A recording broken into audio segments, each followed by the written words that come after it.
पाकिस्तानला हेच हवंय, अतिरेक्यांना हेच हवं होतं. आपण हे कसं विसरलो की 26 जणांना गोळ्या मारल्यानंतर तिथे 2000 लोक उपस्थित होते. त्या 2000 लोकांना वाचवण्याचं काम कोणी केलं?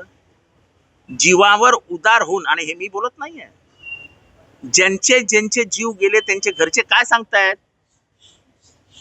की 1.5 तास हा सगळा हैवानाचा खेळ चालू होता, शैतानाचा खेळ चालू होता.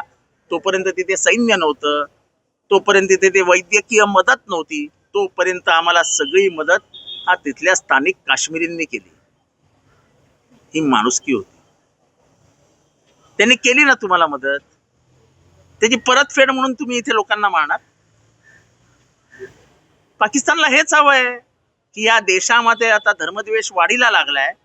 धर्माधर्मामध्ये भांडणं लावायची असतील तर हे करा. आजपर्यंत एवढे अतिरेकी हल्ले झाले, कधीतरी हे झालं होतं का? कारण का आजच्या इतका धर्मद्वेष हा देशामध्ये कधी नव्हताच. या देशामधला वाढत असलेला धर्मद्वेष आणि पाकिस्तानातला धर्मद्वेष याच्यामध्ये काही अंतर राहिलेलं नाही.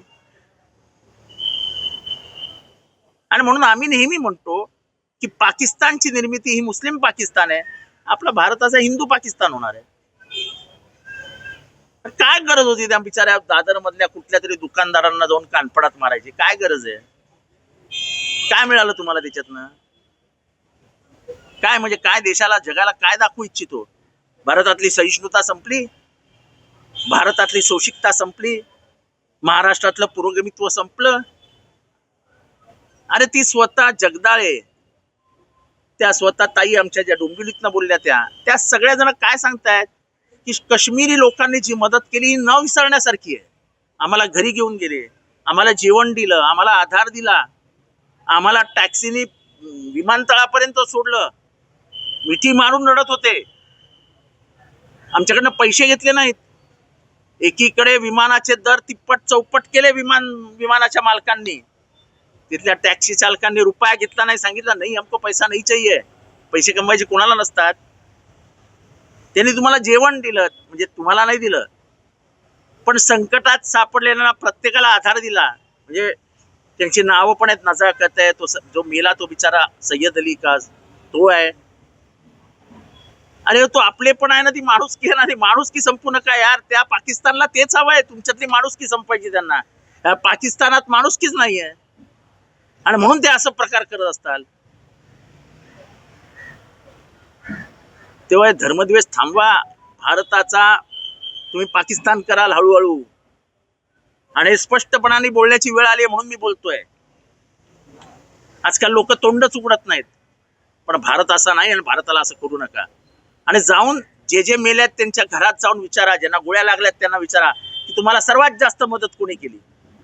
4 किलोमीटरवर म्हणजे मेडिकल हेल्प ही आलीच नव्हती. त्या हॉस्पिटलमध्ये कोण घेऊन गेले यांना?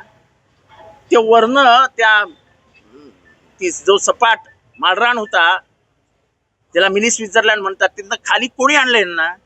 पाठीवर जखमींना कोण घेऊन आलं? काय म्हणजे काय फालतूगिरी लावली? अहो राजकारण बाजूला ठेव. हे निवडणुकी जिंकण्यासाठी हे काय जे थेरं लावली त्याच्यातनं या देशाचा सत्यानाश करताय. तर नितेश राणे पण असं म्हणाले की होय आता धर्म बघून खरेदी करायची वेळ आली. ठीक आहे, करा, धर्म बघून खरेदी करा, जाती बघून खरेदी करा. शेवटी एक सांगतो, हळूहळू धर्म जाईल आणि नंतर जातीवर येतील. जाती जातील, पोटजातीवर येतील. ते जाईल भाषेवर येतील, ते जाईल स्त्री पुरुषावर येतील. कारण का शेवटी कुठलाही विषय विकासाचा तोंडावर नसताना, मुखात नसताना तुम्हाला भांडणच लावायचंय आणि भांडणावरच बोलायचंय. बाकी करायचंय काय तुम्हाला? देशातल्या बेरोजगारीवर बोलाल, देशातल्या वाढत्या किमतींवर बोलाल, आर्थिक परिस्थितीची झालेली घसरण त्याच्याबद्दल बोलाल, या देशामधल्या कायदा सुव्यवस्थेबद्दल बोलाल, महाराष्ट्रामध्ये वाढलेल्या स्त्री अत्याचाराबद्दल बोलाल. बोलण्यासारखं काहीच नाहीये. मग बोला याच्याबद्दल की जाती विचारू, धर्म विचारू, त्याच्याने मिळणार काय?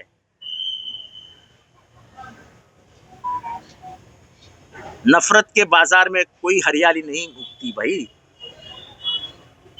नफरत के बाजार में सिर्फ अंगार मिलेगा, और अंगार में आज वो जलेगा तो कल तुम भी जलोगे.